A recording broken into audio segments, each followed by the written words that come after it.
Hello, and welcome to our AP review of topic 3.11 spectroscopy in the electromagnetic spectrum. Spectroscopy is simply a way of using the electromagnetic spectrum, waves of the electromagnetic spectrum, to study what's going on inside of an atom and how the electrons transition or how bonds are arranged inside of a molecule. And so we need to look at how different parts of the electromagnetic spectrum affect atoms and molecules. So we're going to talk about how microwaves, infrared, visible light, and ultraviolet all are used in order to analyze electron or molecular behavior in an atom or a molecule. First off, let's look at the whole electromagnetic spectrum. The electromagnetic spectrum goes from radio waves, which are the lowest frequency, lowest energy waves.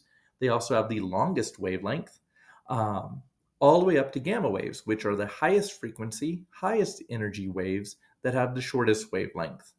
And the electromagnetic waves in between there are radio waves, microwaves, infrared, visible light, ultraviolet, X-rays, and gamma rays. And you do need to be familiar with that order to understand their different energies. And again, we go from radio waves with low energy up to gamma rays with highest energy. So each one of these types of waves will affect molecules and atoms in different ways. The first type we're going to look at is microwaves. Microwaves should be associated with rotational energy. So whenever you talk about microwaves and how they affect a molecule, it's all about rotational energy. In other words, microwaves have the frequencies that align with making molecules rotate. And so when a microwave hits a molecule, it will rotate that molecule, and the amount of energy that the microwave has is the amount of rotational energy that the molecule will gain.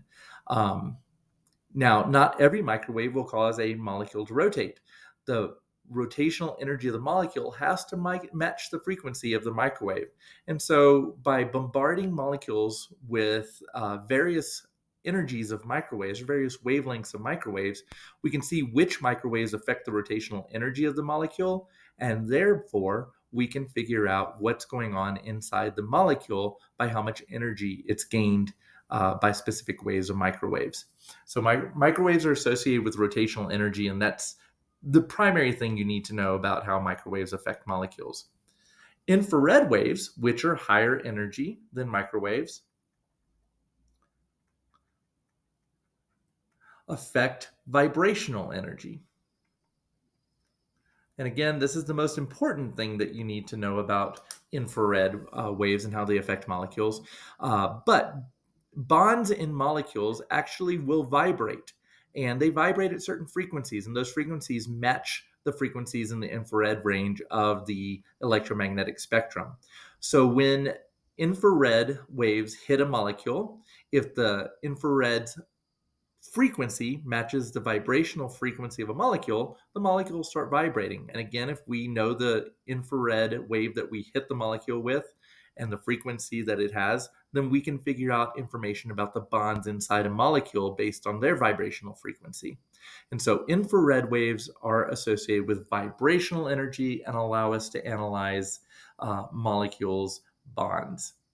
The next type of energy that can be used to study molecules is visible light and ultraviolet. And both of these affect molecules and atoms in the exact same way. It has to do with electron transitions.